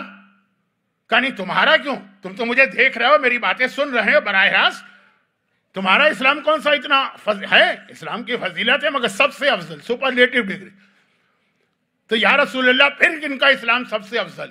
کہا سب سے افضل اسلام ہے جو آخری زمانے کے مومن آئیں گے، جنہوں نے مجھے نہیں دیکھا، میری اولاد کو نہیں دیکھا، وہی آتے ہوئے نہیں دیکھا، وہ صرف پیپر کے اوپر لکھا ہوا قرآن انہوں نے پڑھا ہے، لیکن اتنا یقین ان کو مجھ پر اور میرے اہل بیت پر ہے کہ بغیر دیکھے ہوئے میری ہر چیز کو مانتے چلے جا رہے ہیں، ان کا اسلام سب سے افضل ہے۔ اچھا اب جب یہ حدیث مان لیتے ہیں غیر، تو کہتے ہیں ارے اس کا تو مطلب یہ ہوا کہ صحابہ سے افضل کوئی اور ہو گیا، تو وہ تو نہیں ہو سکتا ہے، وہ تو کتنا بھی برا ہو صحابی ہے، تو وہ ایک الگ بحث ہو جاتی ہے. لیکن ہمارے پاس یہ حدیث تو بالکل ان کے یہاں بھی ہے اتھینٹک، پھر ذرا تعویل کرتے ہیں، وہ ٹوئسٹ کرتے ہیں. ہمارے یہاں ڈائریکٹ کہ ہمارے اور آپ کے اسلام کو پیغمبر نے کہا سب سے افضل اسلام، اور کہا اس لیے افضل اسلام ہے کہ تم مجھے دیکھ کر مجھ پر ایمان لائے یا بغیر دیکھے ہوئے ایمان لا رہے اور عمل کر رہے ہیں. اور آخری زمانے کے مومن کا اسلام تو اور عمل ہے. رشید حجری کا ایک جملہ ہے، اب رشید حجری کا نام میری زبان پہ آیا تو دل چاہتا ہے ان کا انٹروڈکشن کرا دوں، لیکن نہیں کراؤں گا، وقت نہیں آج. جو ہمارے یہاں ایک غلط جملہ مشہور ہو گیا، لیکن یہ کوئی غلط جملہ مشہور ہوا ہے تو اس سے کوئی قیامت نہیں ٹوٹ پڑی. غلط مشہور ہوا ہے لیکن ایسی کوئی غلطی نہیں ہے کہ کوئی عقیدے میں. وہ کیا، ہمارے ہاں یہ مشہور ہے کہ میثم تمار فضائل علی بیان کرنے پہ ان کی زبان کاٹ دی گئی. میثم تمار کی زبان نہیں کاٹی گئی ہے، ان کے منہ پہ لگام چڑھائی تھی. زبان رشید حجری کی کٹی تھی. جرم دونوں کا ایکول تھا، سیم تھا. رشید حجری بھی مولا کے فضائل بتا رہے تھے، زبان ان کی کاٹی گئی. تو یہ میثم تمار کے لیول کے صحابی.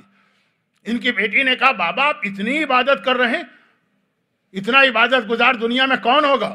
کہا آخری زمانے کا مومن جس کی زبان کٹی ہے محبت اہل بیت کے. جو میثم تمار کے مصائب آپ سنتے ہیں نا، وہ اصل میں سب رشید حجری کے مصائب. کہا، اور رشید حجری کا ذکر کل آئے گا کیونکہ یہ حبیب ابن مظاہر کے کلاس فیلو تھے، اور کل حبیب ابن مظاہر کے مصائب آئیں گے تو ذرا ذکر آ جائے گا.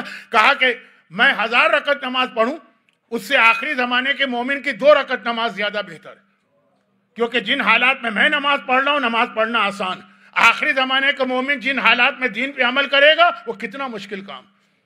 اب جو ان کے جملے ہیں اس کو میں اپنے الفاظ میں کہوں کہ آگ پہ چلنا آسان ہے، اور یہ امام کا جملہ بھی ہے کہ آخری زمانے میں اپنے ہاتھ میں آگ لینا آسان ہے، ایمان بچانا مشکل. آپ کی 2 رکعت نماز رشید حجری جیسا صحابی کہہ رہا ہے کہ میری 1000 رکعت نماز سے بہتر. میں ان حالات میں نماز پڑھ رہا ہوں جو سارے فیوریبل حالات، اور آخری زمانے کا مومن ان حالات میں نماز پڑھے گا، حجاب کرے گا، خمس دے گا، شراب سے بچے گا، ڈرگ سے بچے گا، کہ جب ساری چیزیں اس کے اگینسٹ. بہت بڑی چیز ہوتی ہے یہ. مولا کا آقا حسین کا کربلا میں ایک جملہ ہے جو کل سناؤں گا، وقت نہیں رہا، لیکن یہی وہ منزل ہے کہ دین کی خاطر اتنی بڑی قربانی دینا کہ ہماری تاریخ شیعت کے بہت مشہور مراجع میں سے ایک اور بہت عظیم مرجع تھے. اور جس طرح صدام کو انہوں نے روکا ہوا تھا اپنی زندگی میں، جس کا بعد میں ان کی اولاد سے انتقام لیا گیا، آیت اللہ العظمی آغا سید محسن الحکیم. میں کتنے ہی مومنین کو جانتا ہوں جو اس وقت تک تقلید کرتے تھے، ان کے بعد تقلید چھوڑ دی کہ اب ایسا نہ مرجع پیدا ہوگا نہ تقلید ہوگی. بہت عظیم شخصیت. 90 سال سے زیادہ کی عمر تھی، بالکل اپنی زندگی کے آخری سالوں میں. اور یہ آخری سال وہ تھے کہ جب عراق کے اندر صدام اور بکر اور باس پارٹی یہ سب اپنے تمام مظالم شروع کر چکی تھی. بہت ضعیف بھی ہو گئے تھے اور بہت سارے مصائب. کہا مرنے سے پہلے ایک بار میں آقا حسین کے روضے کی زیارت کرنا چاہتا ہوں، مجھے لے چلو. اللہ نے ماشاءاللہ 10 سے زیادہ بیٹے دیے تھے جو سب مجتہد تھے، چنانچہ ان کو نجف سے کربلا لے جائے گا. اب کربلا پہنچ گئے، باقی زیارتیں کی. آخر میں کہا لیکن مجھے حر ابن یزید ریاحی کے روضے پر بھی لے جاؤ، اس کی بھی زیارت کرنا. بڑھاپا، 90 سال سے زیادہ کی عمر، مصائب جو اس وقت آئے، مصائب خود آدمی کو جوانی میں بوڑھا کر دیتے ہیں، وہ ساری چیزیں.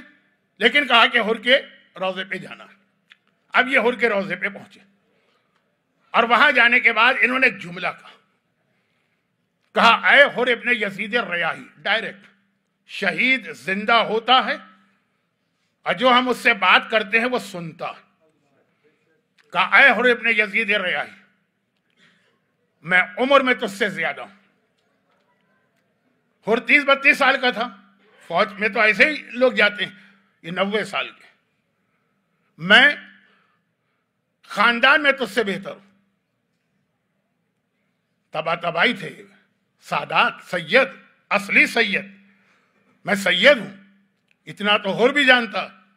کہا نہیں تھا آقا حسین سے کہ اگر اور کوئی میری ماں کا نام لیتا تو میں پلٹ کے ایسا ہی منہ توڑ جواب دیتا، لیکن آپ کی مادر گرامی تو وہ ہیں کہ میں ان کی شان میں ذرا سے بھی گستاخی نہیں کر سکتا. تو آغا محسن حکیم انہی شہزادی کونین کی اولاد میں. میں نسب کے اعتبار سے تم سے افضل ہوں, میں عمر کے اعتبار سے تم سے زیادہ ہوں. دنیا میں آج کل ہر جگہ سینئر سٹیزن کا ایک احترام ہے, اسلام میں تو بہت پہلے سے. اور میں فضیلت میں تم سے زیادہ ہوں, کیونکہ نہ صرف یہ کہ عالم ہیں بلکہ مجتہد ہیں, بلکہ مرجع ہیں, یعنی مجتہد عالم و مجتہد اعظم. اور تو کوئی عالم نہیں تھا, ہر اعتبار سے تم سے افضل ہوں. لیکن دل چاہ رہا, یعنی کمزوری ہے کہ میں زمین پہ بیٹھ جاؤں, تیرے روضے کے سامنے میں زمین پہ بیٹھنے کی ہمت نہیں کر رہا ہوں, جبکہ ہر طرح تو اس سے افضل ہوں, کیونکہ تو نے اتنی بڑی قربانی دی ہے کہ اتنی بڑی قربانی میں نے تو نہیں دی, کہ تو نے آقا حسین کے نام پہ ہر چیز قربان کر دی. بھائی حر کے بعد ہر چیز تھی نا, اور کوئی اس کے اوپر پریشر نہیں تھا, لیکن اس نے سب چیز چھوڑ دی. ہماری عورت سر پہ ایک ڈھنگ سے اسکارف مجلس میں بھی نہیں رکھتی, مجلس خالی 1 گھنٹے کے لیے, گاڑی میں بیٹھ کے آئیے, سینٹر میں آئیے, پھر واپس جائیے, گھر جا کے جو دل چاہے کر, یہ مشکل ہوتا. میں باقی باتیں نہیں کہہ رہا کہ مولانا آپ کو کیا پتا کہ باہر کے کیا پرابلمز ہیں, جاب کے کیا مسئلے ہیں, اسکول کے کیا مسئلے ہیں, یونیورسٹی کے کیا مسئلے ہیں, شاپنگ سینٹر. میں تو کہہ رہا ہوں صرف گاڑی سے سینٹر, سینٹر سے گاڑی. لیکن حر کون ہے؟ حر کے پاس دولت ہے, حر کے پاس عہدہ ہے, اور حر کے سامنے بہت ہی برائٹ فیوچر ہے. ابن زیاد کا وعدہ ہے نا کہ جو قتل حسین میں حصہ لے گا اس کو بھاری انعامات دیے جائیں گے جو دیے گئے بعد میں. مختار کے واقعات میں پڑھیے کہ جتنے بھی کربلا سے آئے تھے مالا مال کر دیا تھا ابن زیاد. یہ سب چیزیں تھیں, اور ان سب کو ٹھکرا دینا, کسی کے پاس کچھ نہ ہو اور پھر وہ جہاد کرے, وہ بھی ایک بڑی چیز ہے, لیکن وہ منزل نہیں کہ سب کچھ ہے اور سب چھوڑ دو. دیکھیے اب کامن سینس کی بات ہے, اگر حسین کا کوئی سپاہی ٹوٹ کے لشکر یزید میں چلا جائے تو بات سمجھ میں آتی. بھوک بہت بڑا امتحان, پیاس بہت بڑا امتحان, گھر والوں کی اسیری, بچوں کے رخسار پہ تماچے, خواتین مخدرات, طہارت کا بے مکنا و چادر کے قیدی بننا, ہر آدمی یہ امتحان نہیں دے سکتا. تو اگر حسین کا کوئی سپاہی ٹوٹ کے وہاں چلا جائے تو سمجھ میں آتا, مگر یزید کی فوج کا کوئی سپاہی اگر حسین کی طرف آ جائے, یہاں آتے ہی تمہیں پہلے بھوک ہے, پھر پیاس ہے, پھر قربانی ہے, پھر جان دینا. یہ ایک قدم جو ہے, جو لشکر یزید سے لشکر حسین کا ہے, یہی دنیا کا سب سے بڑا امتحان ہے جو حر نے دیا, اور ایسا دیا کہ آقا حسین نے حر کے لاشے پہ کہا تھا انت حر فی الدنیا والآخرہ, اے حر تیری ماں نے تیرا صحیح نام رکھا تھا, حر مانے آزاد, تو دنیا میں بھی آزاد اور آخرت میں نہیں. خالی یہ بات نہیں, یہ جو ایک قدم حر نے بڑھایا اتنی چیزیں قربان کر کے, نتیجہ کیا نکلا؟ شہزادی کونین کے ہاتھ سے سلا ہوا رومال حر کی پیشانی پہ باندھا گیا. یہ واقعہ تو بہت مشہور ہے, آپ نے بار بار سنا ہے, کربلا میں تو اور بھی سنا کہ بعد میں کئی 100 سالوں کے بعد جب ایک حکمران, ایران کا حکمران کربلا آیا, تو اس نے دیکھا کہ کچھ لوگ جناب حر کے بارے میں برا عقیدہ رکھتے ہیں کہ یہ حر تو یزیدی فوج کے سپاہی تھا, اس کی زیارت کس لیے؟ وہ کنفیوز ہو گیا. ایک مرتبہ کہا کہ اچھا حر کی قبر کو کھودا جائے. قبر کو کھودا گیا تو حر کا لاشا اتنا ہی تر و تازہ تھا, 400 سال بعد نہیں 600 سال کے بعد, جیسے کوئی ابھی جا کے اپنے بیڈ روم میں سویا, اور اس کی پیشانی پر وہ رومال فاطمہ زہرا اسی طرح بندھا ہوا. اب اس بادشاہ وقت نے کہا کہ حر کو تو اس کی ضرورت نہیں, میں اسے اپنے کفن میں رکھوں گا. شہزادی کونین کے ہاتھ کا سلا ہوا رومال, جیسے ہی حر کی پیشانی سے رومال کھولا, ایک مرتبہ پھر وہ تازہ خون جاری ہو گیا, جسے روکنے کے لیے آقا نے یہ رومال باندھا. اللہ, فاطمہ زہرا کے ہاتھ کا سلا ہوا رومال کسی کی پیشانی پہ بندھے. میں توہین کے لیے ایک جملہ نہیں کہہ رہا ہوں, میں یہ بتا رہا ہوں کہ قربانی دو تو وہاں سے صلہ کیا ملتا, کہ ایسا کوئی رومال یا لباس تو حسین نے نہ عباس کے لیے استعمال کیا، نہ اکبر کے لیے استعمال کیا، نہ قاسم کے لیے استعمال کیا، کیونکہ واقعاً حر نے اتنا بڑا امتحان دیا اور ہمیں ایک خوشخبری بھی دی، بڑے سے بڑا گناہ گار، زندگی میں جتنے تم نے گناہ کیے کبھی مایوس نہ ہونا، جب حر جیسے مجرم کا ہر گناہ معاف ہو کر اس کا اتنا بڑا رتبہ ہو جاتا، کتنا بڑا رتبہ، اگر میں ایک رومال کے علاوہ بھی بات کروں تو ایک جملہ، 1 گھنٹے پہلے، صرف 1 گھنٹے پہلے، یہ 1 گھنٹہ بھی زیادہ ہے، آدھا گھنٹا پہلے حر کون تھا؟ لعن اللہ امتا قتلت کا ولعن اللہ امتا ظلمت کا. اور صرف اس آدھے گھنٹے کے امتحان میں کیا ہوا؟ جو چھٹے امام کا جملہ، بے ابی انتا و امید، میرے باپ بھی تم پہ قربان، میری ماں بھی تم پہ قربان. یہ چھٹے امام کا جملہ ہے جو ہم شہدائے کربلا کی زیارت میں پڑھتے ہیں. یہ لعن اللہ سے لے کے بے ابی و امی، ماں باپ قربان، امام معصوم فرما رہے ہیں. یہ امتحان آسان نہیں. میں زیادہ مثالیں مصائب میں نہیں دینا چاہتا، ذرا سوچی کربلا کے واقعے میں بظاہر حر کا کتنا بڑا کنٹریبیوشن یا رول ہے. ایک قافلہ جا رہا، مسافروں کا قافلہ ہے، کسی سے نہ اس وقت لینا ہے نہ دینا ہے. حر ہے نا جس نے جا کے حسین کے قافلے کو روک دیا اور حسین کے گھوڑے کی لگام پہ ہاتھ ڈال دیا. فرزند رسول، اب آپ کوفے کی جانب نہیں جا سکتے. قافلہ روکنے والا کون ہے؟ حر ہے. بعض علماء نے تو جملہ بھی لکھا کہ جیسے ہی حر نے حسینی قافلے کو روکا، حسین کی اس سے گفتگو تو بعد میں ہوئی، جو آقا نے کہا تھا نا کہ سکلت کا امی تیری ماں تیرا ماتم کرے، اور حر نے پلٹ کے کہا تھا کہ عرب میں کوئی شخص بھی مجھے میری ماں کا حوالہ اور تانا دیتا میں منہ توڑ جواب دیتا، لیکن آپ کی مادر گرامی. لیکن یہ بعد میں بات ہوئی. ادھر حسینی قافلہ روکا، ادھر محمل سے بیویوں کے رونے کی آواز آ گئی.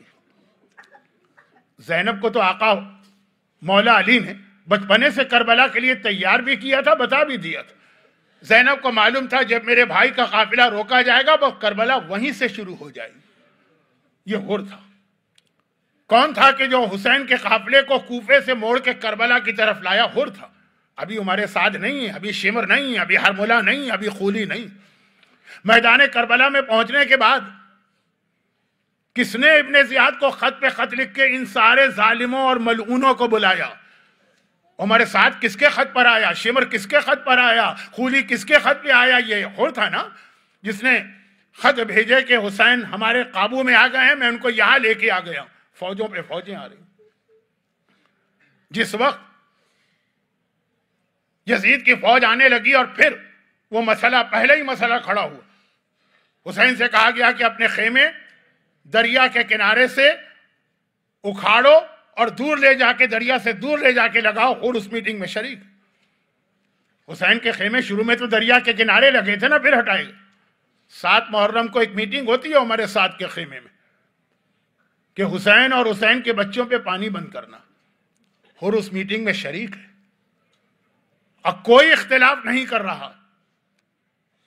قطعاً یہ نہیں کہہ رہا ہے کہ حسین سے جنگ کرو، بچوں کا کیا قصور ہے. حر شریک ہے، اس کا ووٹ بھی ہے اس کے اندر.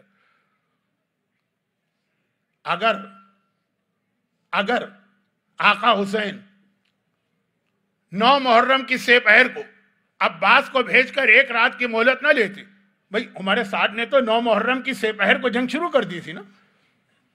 اگر اسی طرح جنگ ہوتی تو حر اسی لشکر یزید میں تھا. مگر وہ 1 رات جو حسین نے مانگی، اس 1 رات میں اور کچھ ہوا ہو کہ نہ ہوا ہو، حر بدلا تو ایسا بدلا کہ عاشور کی صبح آ گئی. دیکھیں 2 دن سے یہ بچوں کے رونے کی آواز سن رہا ہے، التش التش کی فریاد 2 دن سے سن رہا ہے. 7 محرم سے پانی بند ہوا ہے. ایک دن بچوں نے برداشت کر لیا ہو، 8 کا دن گزرا، 9 کا دن گزرا، سن رہا ہے، کوئی اثر نہیں ہوا. لیکن عاشور کی صبح آئی اور دیکھا کہ اب یہ جنگ ہو کر ہی رہے گی، تو ایک مرتبہ گھبرا گیا اور اپنے ساتھی سے کہنے لگا، اب مجھے ریئلائز ہو رہا ہے کہ میں نے کتنا بڑا گناہ کیا. جوانان جنت کے سردار کو میں لے کے آیا اور میری وجہ سے سارے دشمن جمع ہوئے. اس کے ساتھی نے کہا کہ اب تو ریئلائز ہوا تو اس کا فائدہ کیا؟ حسین تو آ گئے اور لشکر یزید بھی آ گئے. کہا کہ اب میں چاہتا ہوں کہ جا کے اپنی غلطی کی معافی مانگ لوں۔ اس کا دوست کہتا ہے کہ یہ حماقت نہ کرنا، لفظ میرا ہے لیکن مفہوم یہی تھا، یہ غلطی نہ کرنا، یہاں سے بھی جاؤ گے؟ اگر عمر سعد کا ساتھ چھوڑ دیا، یزید کا ساتھ چھوڑ دیا، یہاں سے بھی جاؤ گے، سارے انعامات سب کچھ، اور حسین بھی تمہیں قبول نہیں کریں گے، کیونکہ تم نے اتنا بڑا گناہ کیا ہے کہ دنیا کا کوئی شخص تمہیں معاف کر ہی نہیں سکتا۔ حر نے کہا لیکن مجھے یقین ہے کہ رحمت للعالمین کا بیٹا میری خطا معاف کر دے گا، کریم باپ کا کریم بیٹا میری غلطی کو معاف کر دے گا۔ اور یہ کہے کہ چلنے لگا تو بیٹے سے کہا بیٹا تو بھی میرے ساتھ چل۔ اب میں بہت مختصر گفتگو کرنا چاہتا ہوں، اور وہ یہ ہے کہ ادھر ایک طرف لشکر یزید تیار ہے، جنگ کی تیاری، پورا لشکر تیار، ادھر لشکر حسین تیار۔ ایک مرتبہ حسینی سپاہیوں نے دیکھا کہ یزید کے لشکر سے حر نکل کے آ رہا، سب پہچانتے ہیں یہ وہی تو ہے نا جس نے ہمیں راستے میں روکا تھا، یہ وہی تو ہے جو ہمیں کربلا لے کر آیا تھا، سب پہچانتے ہیں۔ اب انہیں نہیں معلوم نا کہ حر کی کیا حالت، بس جیسے ہی اس کو آتا دیکھا، حبیب ابن مظاہر نے آواز دی اے اصحاب امام، جلدی سے بنی ہاشم کے شہزادوں کو اپنے گھیرے میں لے لو، دشمن آ رہا ہے، ایسا نہ ہو کہ ہم زندہ رہیں اور ان کو کوئی نقصان پہنچ جائے۔ اور ادھر عباس علمدار نے جوانان بنی ہاشم کو آواز دی کہ اے بنی ہاشم کے جوانوں، آقا حسین کو گھیرے میں لے لو، دشمن آ رہا ہے، ایسا نہ ہو کہ ہمارے ہوتے ہوئے آقا کو کوئی نقصان پہنچ جائے۔ اے حبیب ابن مظاہر، ابھی اتنا خیال ہے؟ ذرا تھوڑی دیر کے بعد انہی اکبر کو، انہی عباس کو، انہی قاسم کو، انہی اون محمد کو، ان کے لاشوں کو میدان کربلا میں دیکھ لیں۔ اے میرے مظلوم آقا عباس علمدار، آقا حسین کو بچانے کے لیے ابھی آپ اتنا پریشان ہیں، وہ وقت آنے والا ہے کہ حسین اکیلے رہ جائیں گے، نام لے لے کے آواز دیں گے اور آپ میں سے کوئی حسین کا اس وقت ساتھ نہ دے سکے۔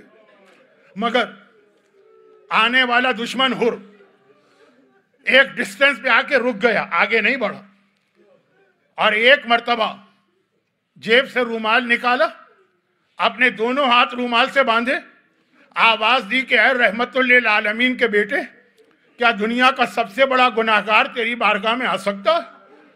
حسین نے آواز دی عباس، حبیب، اپنے اپنے سپاہیوں کو روکو، میرا مہمان آیا ہے، اس کے استقبال کے لیے میں جاؤں گا۔ اور یہ کہے کہ میرا مظلوم آقا آگے بڑھا، حر نے حسین کو قریب آتے دیکھا، بندھے ہوئے ہاتھوں کے ساتھ گھوڑے سے اتر چکا، حسین ابھی اپنے ذوالجناح پہ سوار ہیں، حر نے حسین کے پاؤں پر سر رکھ دی اور ایک ہی جملہ کا اخطأت ابن رسول اللہ، اے فرزند رسول، میں نے بہت بڑی خطا کی، آپ کو آپ کی ماں فاطمہ زہرا کا واسطہ میری یہ خطا معاف کر دی۔ بھائی اتنا کہنا تھا۔ حسین جلدی سے گھوڑے سے اترے، حر کو گلے سے لگائے، کہا حر یہ تو نے کیا کہا، انت اخی فی الدنیا والآخرہ، ارے تو تو میرا بھائی ہے دنیا میں بھی اور آخرت میں بھی، لیکن اے حر آج میں بہت خوش بھی ہوں اور بہت شرمندہ بھی ہوں۔ عجیب جملہ ہے آقا کا، اے حر آج میں بہت خوش بھی ہوں بہت شرمندہ بھی ہوں۔ خوشی اس بات کی ہے کہ تو نے باطل کو چھوڑا اور حق پر آ گیا، ظلمت کو چھوڑا اور نور پر آ گیا، غلط راستے کو چھوڑا اور صحیح راستے پہ آ گیا، خوشی اس بات کی۔ اور شرمندہ کیوں ہے میرا مظلوم آقا؟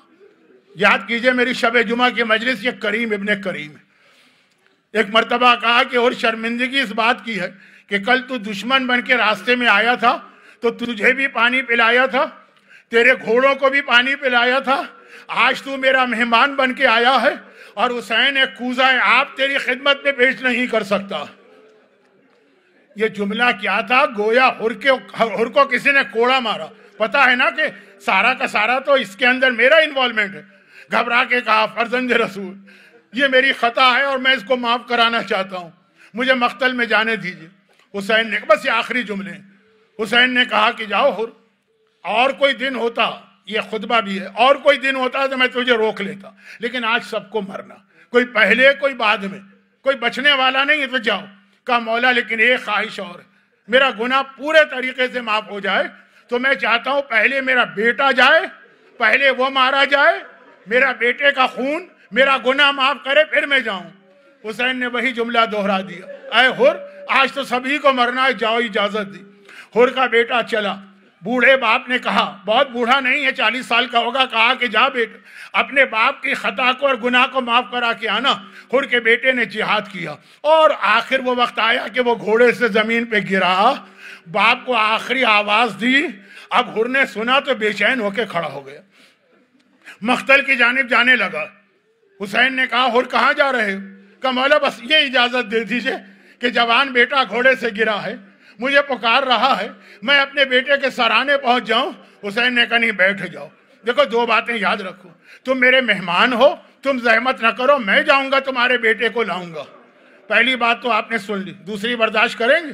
اور دیکھو دوسری بات یاد رکھو، جوان بیٹوں کے لاشے پہ بوڑھے باپ نہیں جایا کرتے ہیں۔ میں تیرے بیٹے کا لاشا لاؤں گا۔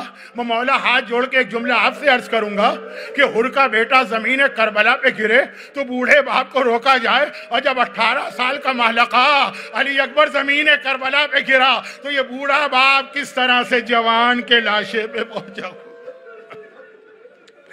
اجرکم اللہ، پروردگارہ اس کریم ابن کریم حسین مظلوم کا واسطہ، خدا بندہ اس حسین مظلوم کی کریمہ ماں فاطمہ زہرا کا واسطہ، جس طرح سے حر کی خطا معاف ہوئی، ہم میں سے ہر ایک کی زندگی بھر کے گناہوں کو معاف فرما، ساری حاجتوں کو پورا فرما، دنیا اور آخرت کی ہر پریشانی سے محفوظ فرما، مرحومین کی مغفرت فرما، اور ان مظالم کے انتقام کے لیے وارث معصومین امام زمانہ کے ظہور میں تعجیل فرما۔